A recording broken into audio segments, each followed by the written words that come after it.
Yeah, don't strangle someone. Yeah. If anything, don't never strangle someone again. Yeah, no, even animals. Even a pig, even if it really wants it. Even if it's massively coked up. Don't choke a wild boar in Rome. Oh, total missed opportunity. Sorry. Pig fact. This is true. Yeah, it's a definite pig fact. Yeah. Pig fact. They've got loads of coke. It's involving pigs. Yeah. Yeah. Don't choke out a coked up pig. Pig fact. It's like pig advice. Yeah. I haven't got a soundbite for that one. Yeah. Oh yeah, that's me this week. All right. Just go into it. Steve's collection of useless meanderings. Scum. In an economy drive in the year 2000, Britain's Royal Navy saved £5 million by ditching live rounds for trainee gunners in favour of them just shouting bang instead.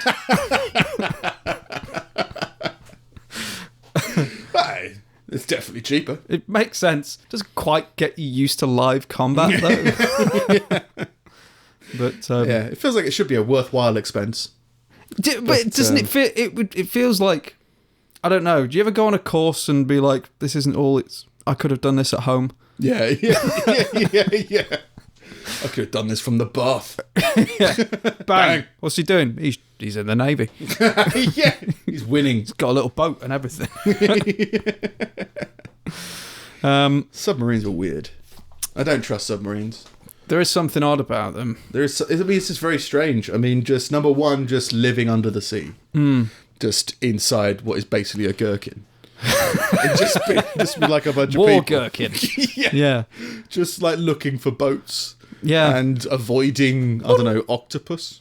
And you just be like, you just hear the sea trying to kill you all day. Yeah. What happens to a submarine in a storm? Anything? Can they? Because there's still currents. Yeah, still fuck them around. Yeah. I guess you have to react to it. They probably have a lot of topical weather stuff. But maybe you could just drop down. So you're further enough, I guess. Yeah. But then, like, what? I mean, there's the other thing is, they can't carry a huge amount. Yeah. It's like, a thing that brought me back was, I think I saw a torpedo, and I was like, that's massive. Yeah. Like, in relation to the size of the submarine, I'd be surprised if they could hold 4. Yeah. So, like, 4 torpedoes, and then they have to go home. Yeah. Just be like, well, it's a really slow, really chilled, really dark existence. Yeah. I guess I'll go back outside. All right. What would bother you more? Falling out of the sky in a plane or sinking down into the ocean in a submarine? Neither of them work. Like, you're probably going to die either way. Sinking's just slower and more annoying. If you were falling, there's a part of you that could enjoy the intensity. Do you know what I mean? You're going so fast. Yeah, and you get that whole adrenaline spike of like, we're about to die. Like, yeah, and like you can see for miles. You know, you can aim for like, I don't know, someone's house. Yeah. So you're like, I'm going to fall into Derek's house. Fuck Derek. It's like, yeah. I think you could really get into falling to your death. You'd rather be in a plane crash. Oh, a plane crash, you say? When you say when you said falling, I imagine like falling out of a plane. So I guess, no. a plane. In a plane, falling out of the sky. A submarine's failed and a plane has failed. They're both sinking, essentially. Yeah. One out of the sky, one into the depths. I'd rather, again, be in the plane. Yeah. More doom. As in, like, I imagine you could probably survive being in a sinking submarine for a while, and then there could be an aspect of trying to survive and get out. But even if... So, I'm saying, even if I had a choice between surviving in a submarine or dying in a plane crash, I'd choose dying in a plane crash. Yeah, I think plane's got to be the way to go, because dying in a submarine, there's no impact. Plane, very quick. As soon as you reach the ground, you're gone. Like, there's no... Yeah. There's no possibility of you surviving in like crashing in a jetliner or something like that. It's not going to happen. The slides, the oxygen masks, ignore it. None of it works. It's all nonsense. But a submarine, oxygen masks are good though. It's like, well, eventually we might hit some kind of cliff face and then be stuck there, and then we'll all be starved of oxygen and we'll all just die. like the water would just pour in. We'll just keep sinking to the bottom of the ocean, and then just the weight of the world. The weight of the world will crush everything in this little tin you've can. ever imagined. Yeah. Yeah, no, submarines are weird. But there's a whole buoyancy thing, so I imagine, like, engine failure isn't going to make a submarine sink. Yeah, but just being in a thing with loads of people slowly falling to your death just feels more frustrating. Like, I don't want to talk to you. Yeah. Leave me alone. I'm happy up in this plane screaming. Yeah. Go out all like 90s hair metal. Yeah. Yeah! This guy's really happy that he's going to die. Yeah. Well, you've only got a few more minutes. Well, the other thing is that still one of the funniest things that I've ever seen are people dying in horrific helicopter crashes. And I just feel like it would be somewhat poignant if I died in some kind of airline accident. Yeah. I can't remember what your position on that was. Are helicopter crashes the funniest way to die? Because they are for me. They're pretty hilarious. It's so chaos, much isn't it? Yeah. It's just like, you shouldn't be able to do this. There's no reason why any human being should be able to just hover in the sky. Yeah. And the audacity that somebody's trying, and then just the wind says, "Fuck you." Just blows in the wrong direction and they get annihilated. Yeah. It's just one of those things. I hadn't figured out the funniest way to die, or the most chaotic way to die, or whatever the hell it was. For me, it's still the bride surprising her groom at her wedding. Yeah. By getting her cousin to fly her by helicopter, and they just smashed into a whole bunch of telephone poles. That was good. That was just the best. I mean, not for her, and not for anyone involved. Hey, no, I think so. I want to say that's the best. It's tragic, I'll give you that. Yeah. But it's impressive. Yeah. Like, how was the wedding? Well, my wife died in a helicopter crash. Yeah. What?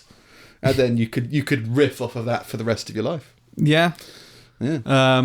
The guy drowning during the proposal was pretty good. Yeah, that was really good. Yeah. The American Civil War saw much bloodshed as the Union of Northern States set about enforcing a new set of laws that would make the Confederacy of the Southern States give up their 89-year stint of keeping black people as pets. An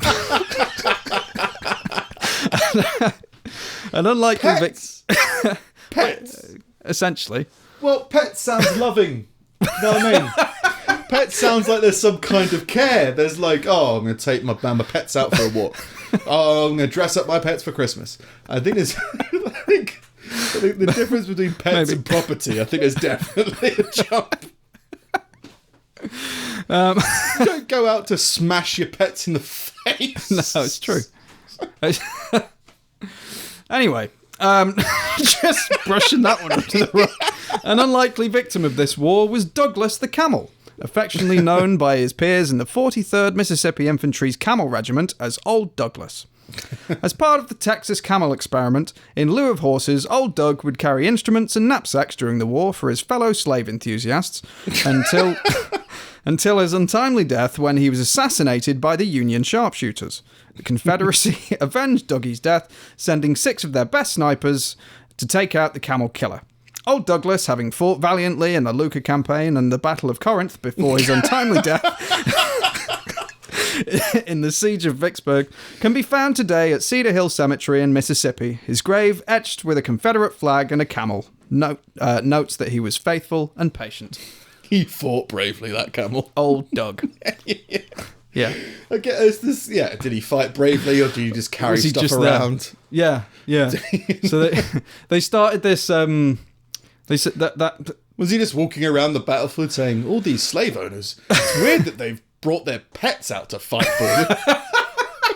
How odd. Yeah. That was for humour. That's not how I feel. Oh yeah. Yeah. Just to make that clear before someone comes and takes it out of context. Heaven forbid. I was trying to talk about Doug the Camel. Yeah. Brush over all this slavery nonsense. I'm not thinking about the economical struggles of a pet owner who needs to buy enough food for a human-sized pet. Yeah. It was part of the Texas Camel experiment, which sounds like a band to me. But it was something that they were the government of the Confederacy were trying out because if they could use camels instead of horses, they wouldn't need to give them supplies as often, like water and all of that, because the horses. So they was trying it out with camels, and it didn't really work. Like they didn't they'd follow you around and stuff. They didn't like being tethered. They spooked other horses. Like there was one instance where they caused a stampede. But there was this one left, old Douglas, and he was with good this he was with this infantry, and after he was taken out by a sharpshooter, like his infantry avenged his death. As if they targeted the camel. I know. They love that camel. Yeah. Let's get him. Yeah, well, they were nicknamed the Camel Infantry, so it's like, well, what are you now? Yeah. Make them doubt their own existence.